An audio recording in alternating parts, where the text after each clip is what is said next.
Bismillahirrahmanirrahim. Untuk kelancaran kita bersama PNKS kali ini kita memohon maghfirah dari Allah.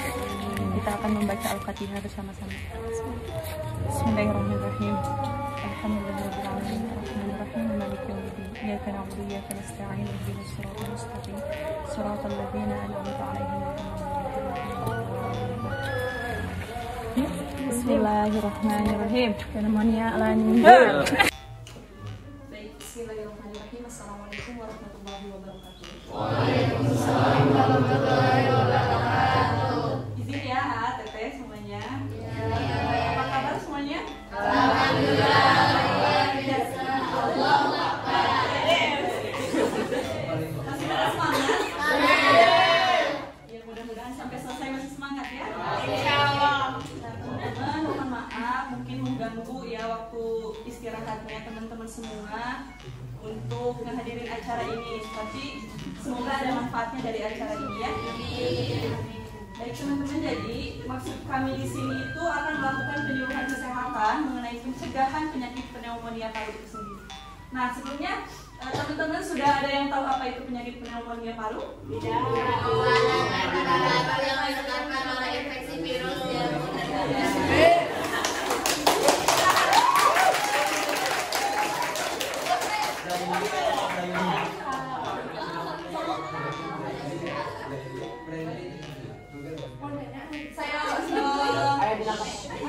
Saya ulang ya, jadi pneumonia ini adalah penyakit infeksi pada paru yang disebabkan oleh bakteri, virus atau juga parasit sehingga paru-paru itu mengalami kerusakan.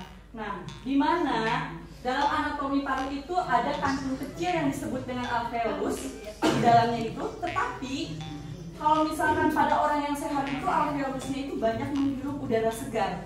Sedangkan pada orang yang mengalami penyakit ini, dia paru-parunya berisi cairan atau juga nanah.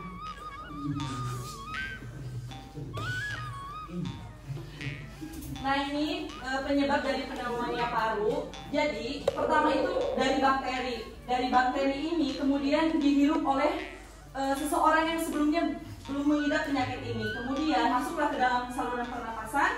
Di dalam saluran pernapasan ini virus itu akan berkembang. Tetapi perlu digarisbawahi, jika seseorang yang terpapar ini imunitasnya kuat, maka dia dapat menangkal. Tetapi jika imunitas tubuhnya itu lemah, maka virus itu akan menyerang tubuh kita.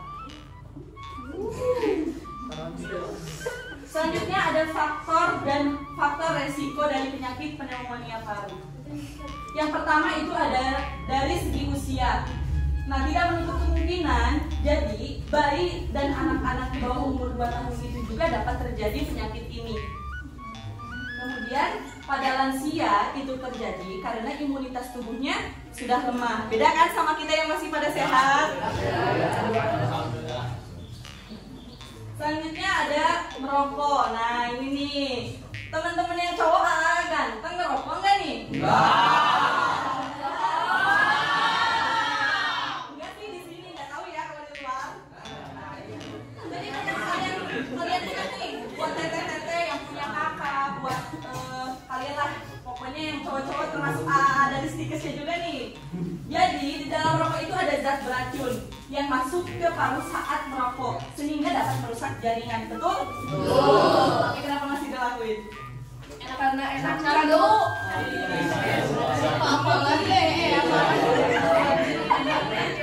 Sehingga sistem kekebalan pada parunya itu melemah. Nah, maka dia itu akan mudah untuk terjangkit dari penyakit ini.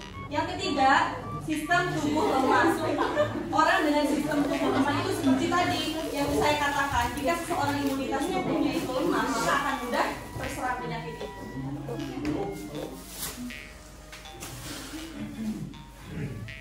Faktor lainnya itu konsumsi alkohol. Kok bisa sih konsumsi alkohol menyebabkan penyakit pneumonia paru? Karena alkohol itu bisa melemahkan dan mengganggu fungsi tubuh yang seharusnya paru-paru itu dapat mengeluarkan lendir dari paru-paru itu, sekret. Tetapi karena fungsi tubuhnya mengkonsumsi alkoholnya itu terlalu banyak, maka dia tidak mampu seperti itu. Selanjutnya, kekurangan nutrisi. status gizi yang kurang itu dengan keadaan imunitas yang rendah itu dapat menyebabkan penyakit pneumonia paru. Yang ketiga, lingkungan tidak sehat. Lingkungan tidak sehat ini sangat berpengaruh. Contoh, ketika teman-teman di ruangan, kalian di ruangan misalkan kurang pencahayaan dari sinar matahari, maka penyakit ini kan disebabkan oleh bakteri. Jika ruangan itu kurang dari pencahayaan sinar matahari, dia akan mudah bakterinya itu menyebar. Maka dari itu, setuju nggak teman-teman kalau matahari itu sangat penting? Setuju. Setuju apa enggak? Setuju. Ya, mungkin seperti itu. Dilanjut sama Teteh.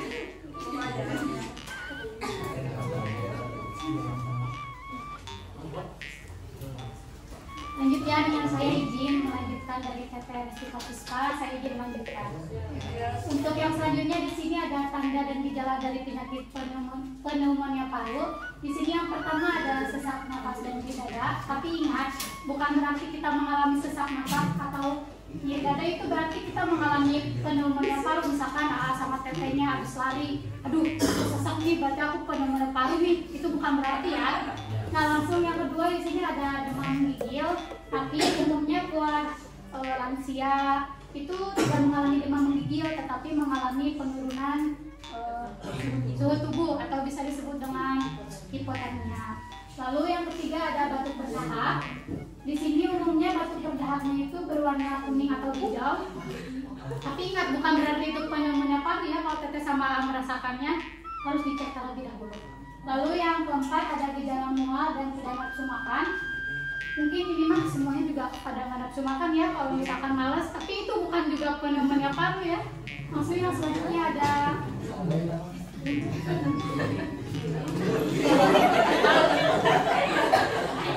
lalu di sini ada asupan makanan yang dianjurkan dan tidak dianjurkan bagi penderita pneumonia paru tersebut.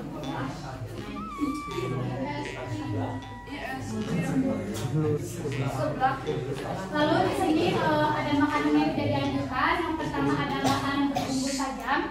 Berbumbu tajam itu bagaimana sih? Mungkin yang garamnya berlebih ya, terlalu keasinan, terlalu manis ya. Ya di sini mungkin manis.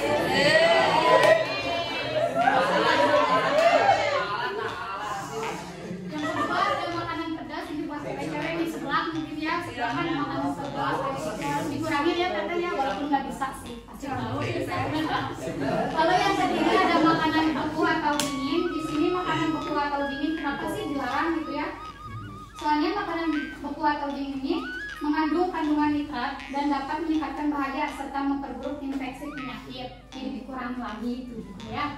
Lalu yang selanjutnya ada makanan yang digoreng seperti gorengan, cimol. Ya cimol tuh kayak gitu.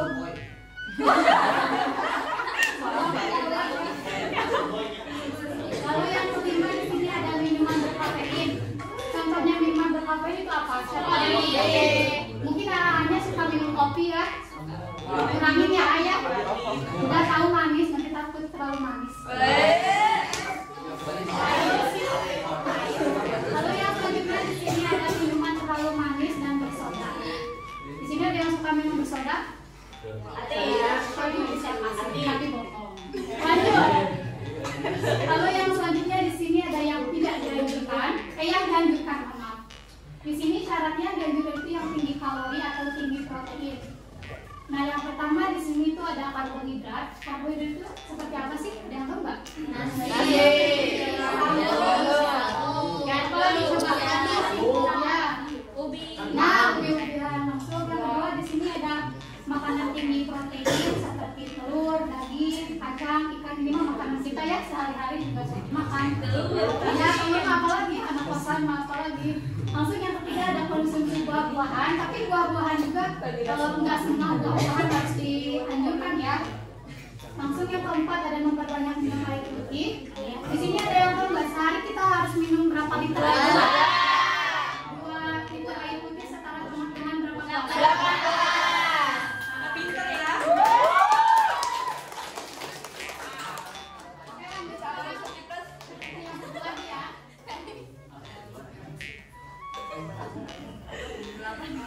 Baik, saya akan membacakan dari pencegahan. Ini adalah materi terakhir ya. sih jangan banyak-banyak karena meskipun sedikit tapi asalkan paham ya. Nah, ini saya akan menjelaskan tentang pencegahan dan gaya hidup yang sehat. Yang pertama ada pemberian ASI eksklusif pada bayi. Nah, ada yang tahu nggak bayi diberikan ASI tanpa makanan lainnya pada usia berapa? Sampai usia berapa? 6 tahun. 0 sampai 6. Air susu ibu aja, nggak sama. 6 bulan. 6 bulan. Betul ya. Nah, kalau misalkan sudah 6 bulan, bayi bisa diberi makanan tapi yang lembek-lembek. Nah, baru kalau misalkan batas sampai hidup bayi itu sampai usia 2 tahun. Kenapa bayi harus diberikan ASI? Salah satunya untuk, kan tadi di faktor resiko ada imunitas yang lemah ya. Nah, cara agar imunitas kita itu bisa lebih baik dimulai dari bayi. Misalkan kita diberikan ASI sejak bayi. Nah, kemudian tadi ada memperbaiki gizi dan konsumsi makanan yang bergizi. Tadi sudah dijelaskan ya makanan yang apa saja yang boleh dan juga makanan apa saja yang tidak boleh. Seperti kita harus memakan makanan yang tinggi protein. Ada yang tahu protein dari makanan apa saja? Telur, tempe. Terus kalau misalkan karbohidrat, terus kalau misalkan vitamin yang mengandung vitamin, Kalau dari segi sayuran, sayuran yang sayuran hijau sebenarnya kaya akan vitamin A ya, yang jangan banyak makanan yang tadi sudah dijelaskan ya, seblak, bakso, terus apa lagi? Makanan itu boleh dikonsumsi tapi jangan berlebihan. Misalkan jangan kayak sehari pasti harus makan seblak. Setiap hari makan seblak itu tidak boleh. Minimal 1 minggu sekali. 1 minggu sekali menurut saya itu tuh sering juga sih. Sebulan sekali kalau bisa boleh. Lebih baik harus bisa.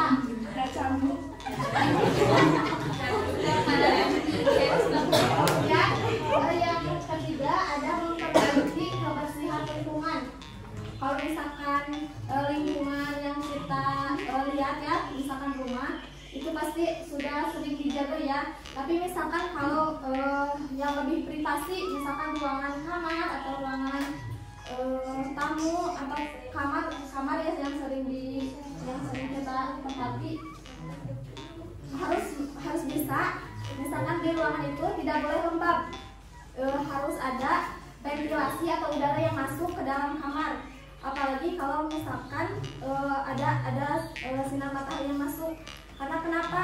Karena bakteri itu biasanya sangat suka di tempat-tempat yang lembab, yang kurang ada cahaya, sehingga matahari itu akan membunuh kuman dan bakteri. Biasanya kalau misalkan matahari itu bisa membunuh kuman dalam waktu 5 sampai 10 menit. Jadi kalau misalkan kita membuka kamar ya, jendela dibuka dan membiarkan cahaya matahari masuk minimal 30 menit lah, itu akan membuat kuman itu menjadi mati atau tidak berkembang biak. Kemudian ada melakukan vaksin untuk anak. Bukan hanya saat COVID saja ya dilakukan vaksin, tapi untuk pneumonia juga ada vaksinnya. Tetapi kalau misalkan vaksin untuk pneumonia itu diberikan pada saat bayi. Misalkan kalau di kampung-kampung kan suka ada pemberitahuan untuk bayi miliar posyandu, diberitahukan di desa-desa untuk imunisasi. Nah, imunisasi pada pneumonia ini dilakukan pada saat bayi berumur kurang dari 2 tahun. Dilakukannya bisa pada usia 2 bulan, 4 bulan dan juga 6 bulan. Bisa dilakukan vaksin ulangan kembali pada bayi kurang dari 2 tahun. Kemudian menghindari asap rokok. Tadi sudah diberitahukan kan, kita harus menghindari asap rokok. Di sini teman-teman gak ada yang suka merokok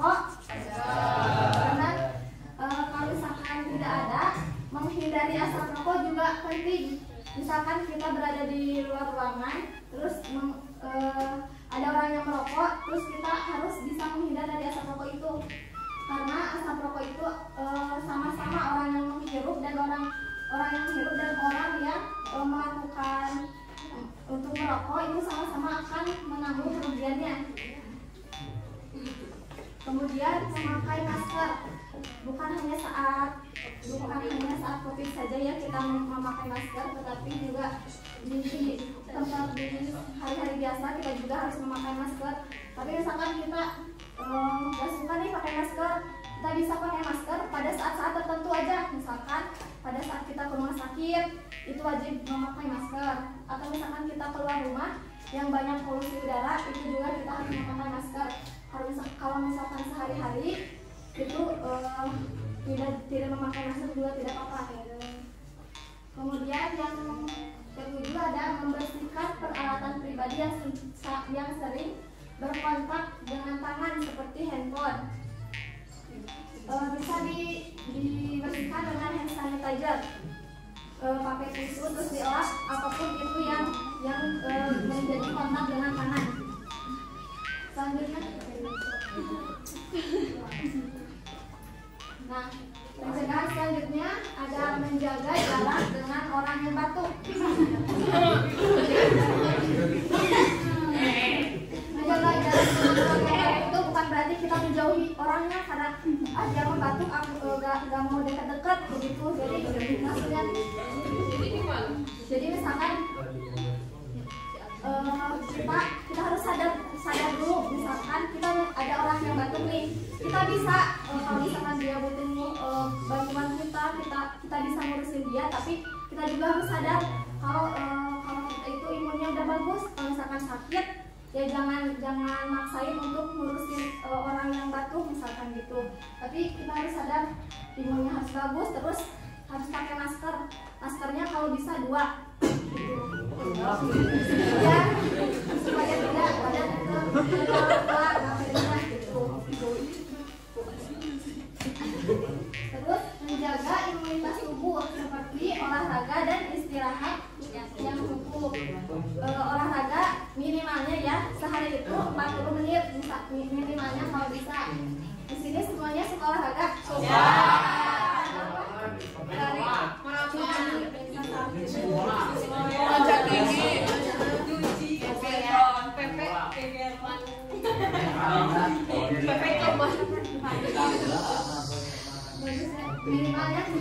Minimalnya setiap hari harus ada gerak badan dan atau olahraga. Kemudian jangan cuma rebahan doang.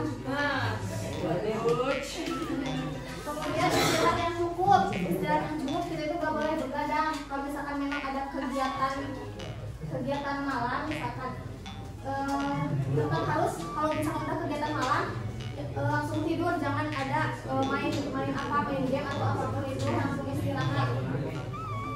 Karena begadang itu tidak baik ya teman-teman. Kemudian ada etika batuk dan bersin. Di sini ada yang sudah tahu bagaimana cara batuk dan bersin yang benar. Ya. Nanti di akhir video, di akhir presentasi akan ada video ya. Sore. Kemudian ada mencuci tangan. Kalau mencuci tangan, nah saya yang pasti sudah tahu. Ya, apa cuci tangan yang sudah tahu.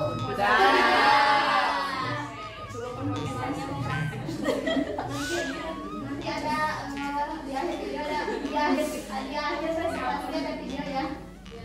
Kemudian segera periksa ke dokter jika terjadi gejala.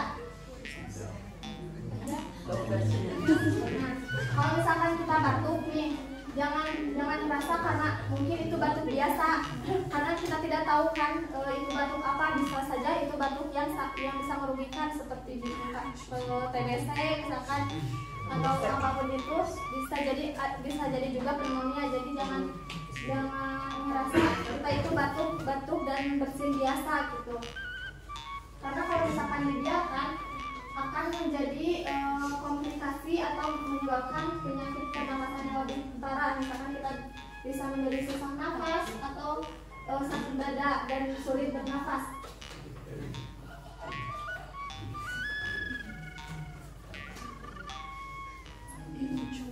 Nah, teman-teman tadi kan saya sudah bilang bakal ada video ya. Kita nonton video dulu ya.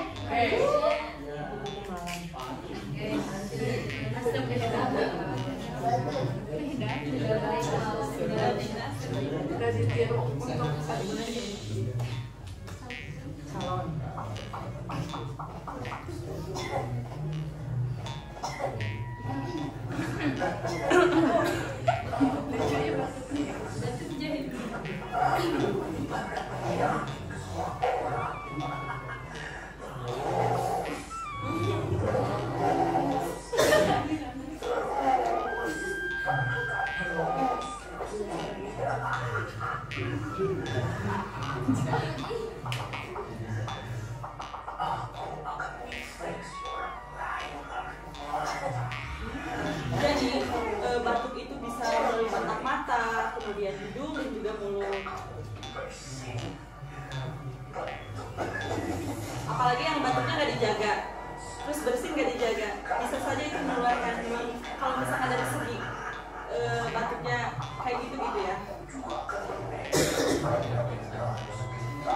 Ini maksudnya kenapa barang-barang itu harus dibersihkan, karena kita tidak tahu kan bakteri itu ada di tempat-tempat yang kita sering pegang gitu. Barang-barang yang bukan benar. Kalau kamu lagi sakit batuk, alangkah baiknya tetap berjaga dan menggunakan masker supaya tidak menularkan ke orang lain. Kalau kamu tidak punya masker, saat batuk atau bersin, kamu bisa menggunakan masker atau menggunakan dengan bagian saja. Nah, setelah itu, buang tisu atau masker bekas ke tempat sampah. Jangan lupa juga cuci tangan menggunakan sabun di bawah tangan. Ingat, lakukan juga social distancing dengan menjaga jarak 1 meter dan mata. Nah ini maksudnya buat yang mengidap penyakit itu gitu kan, kita harus sadar diri.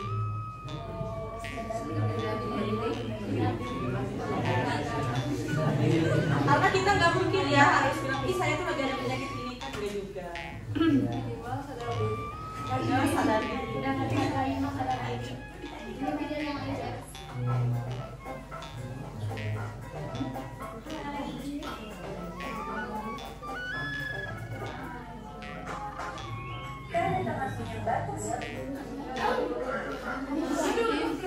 Ini salah ya. Jangan biasakan batuk di depan teman.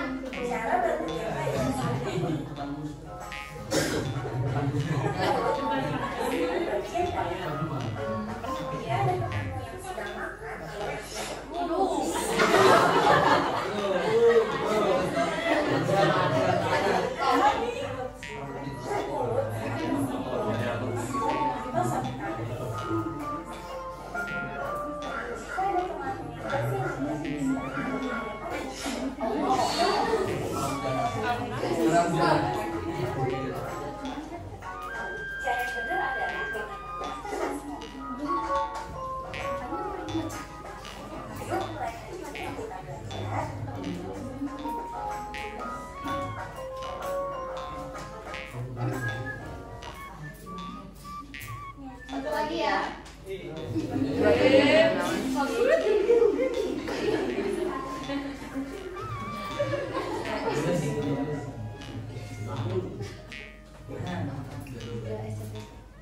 Ini bisa sambil kita praktekkan ya, bareng-bareng. Happy ya, Kak. Ayo teteh-tetehnya tuh.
kesehatan tentang pencegahan penyakit pneumonia paru. Sebelum ditutup, ini ada quotes dulu buat hari ini nih.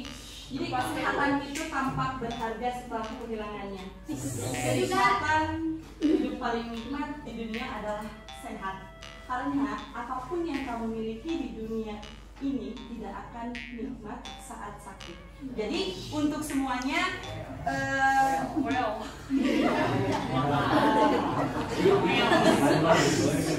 jadi untuk semuanya diharapkan untuk menerapkan pola-pola hidup yang sudah tadi dijelaskan ya. Mungkin cukup sekian penyampaian materi dari kami. Mohon maaf bila ada kesalahan. Saya akhiri. Wassalamualaikum warahmatullahi wabarakatuh.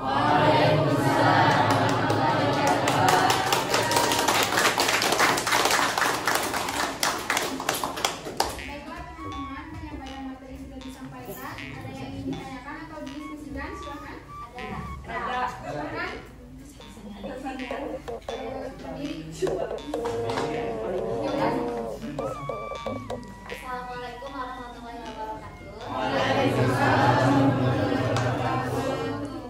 Perkenalkan, saya Sania Nur Adija Iya. dari S1 Keperawatan tingkat 1. Oh iya.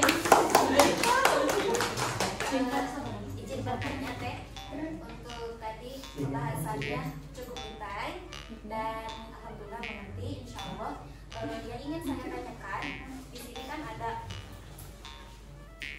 pengobatan, pencegahan. Nah, selanjutnya apa sih pemeriksaan penunjang dari penyakit pneumonia ini sehingga seseorang atau pasien bisa didiagnosa mengalami pneumonia paru pada seorang pasien? Terima kasih. Warahmatullahi wabarakatuh. Saya akan menjawab pertanyaan dari siapa namanya? Nah, kan biasanya kalau kita sudah terinfeksi, sudah parah gitu ya, biasanya kita datang ke klinik atau puskesmas terdekat. Nah, dari puskesmas tersebut kita akan dirujuk untuk mengetahui penyakit tersebut yang lebih lanjut. Nah, ketika kita sudah mendapatkan rujukan, kemudian kita mendatangi rumah sakit tersebut, dan rumah sakit atau dokter akan menyarankan kita untuk melakukan ronsen.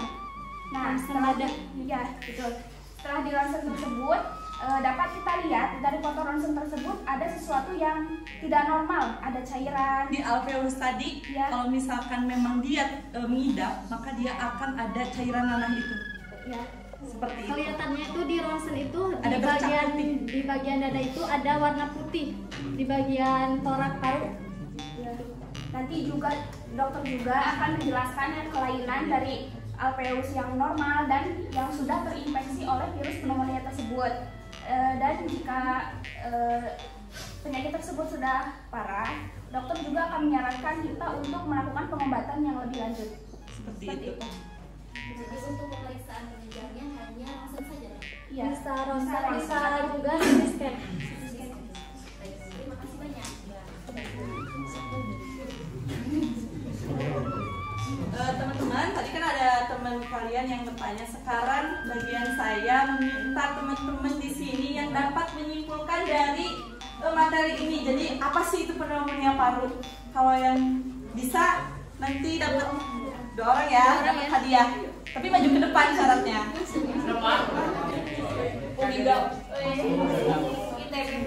Pneumonia paru yaitu peradangan paru-paru yang disebabkan oleh infeksi virus, bakteri, jamur dan yang terjadi penumpukan cairan di paru. Betul. Selanjutnya, kalau dari segi makanan yang harus dimakan oleh pengidap penyakit itu apa?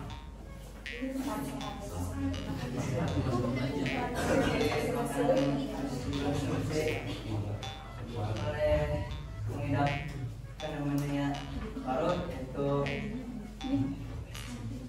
berbanyak makanan yang mengandung protein, vitamin, mineral yang cukup, berbanyak minum air putih, berbanyak makan buah-buahan dan sayur.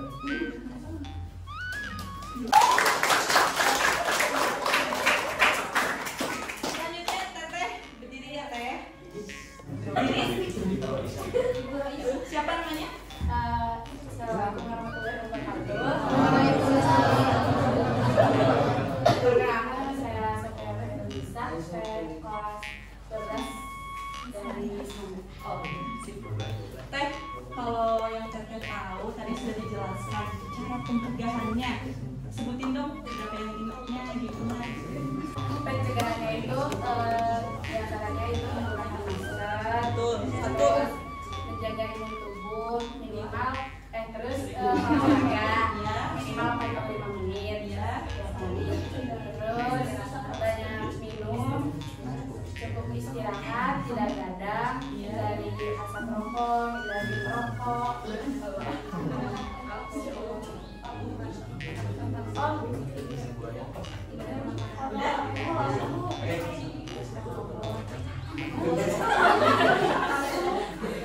Betul ya yang dibilang sama Teteh siapa? Teh Sofi. Jadi itu pencegahannya. Ini teman-teman ada hadiah dari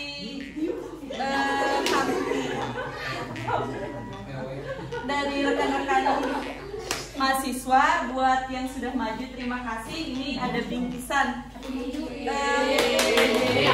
Jangan dilihat isinya ya, jangan dilihat isinya. Tapi saya di sini mohon untuk maju ke depan yang tadi bertanya.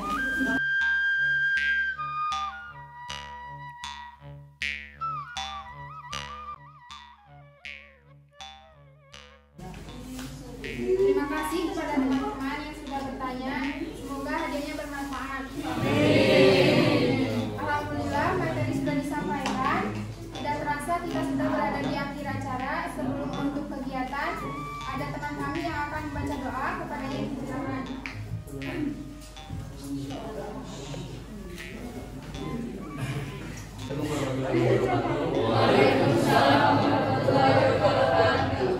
Alhamdulillahirobbilalamin.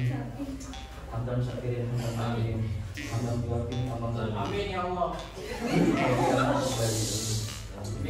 Ya Rabbana alhamdu kama ya Rabbil jalali wa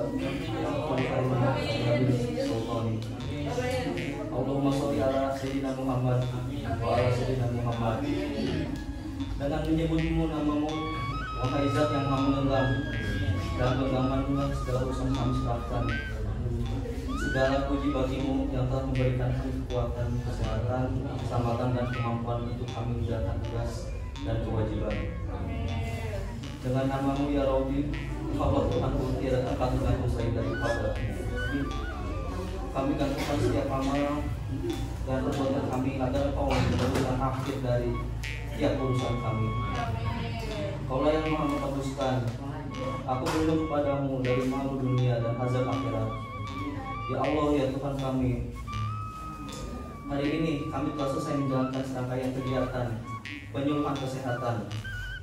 Berkahilah kami, ridhoilah setiap urusan. Berikanlah penilaian yang baik menurut penilaianmu. Jika itu baik bagi kami, Engkaulah yang mengetahui yang terbaik bagi kami dan Engkaulah yang mengetahui apa-apa yang tersembunyi dari kami. Jadikan setiap akhir kegiatan yang kami lakukan dari awal bagi kami untuk mendapat kebaikan masa mendatang. Jadikanlah jadi tabungan amal, catatan ibadah dan pahala yang melimpah bagi anak cucu kami dan bagi orang-orang sekitar kami. Dengan segala kerendahan hati dan harapan yang tinggi, bimbinglah kami menuju urusan kami. Dengan rahmat-Mu lah kami berharap, dan hanya pada Kamu lah kami kembali setiap urusan kami. Rabbana atina fid dunya hasanah wa fil akhirati hasanah wa qina adzabannar. Wassallallahu ala sayyidina Muhammad wa ala alihi washabihi ajmain. Walhamdulillahirabbil alamin. Assalamualaikum warahmatullahi wabarakatuh.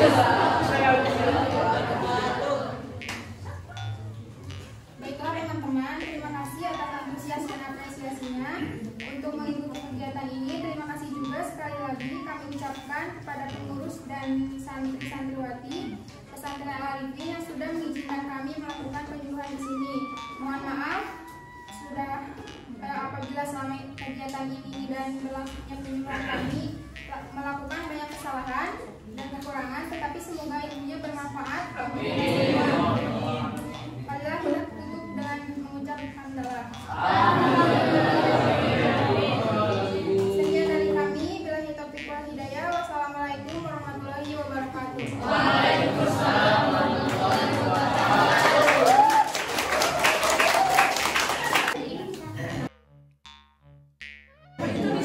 Tuh.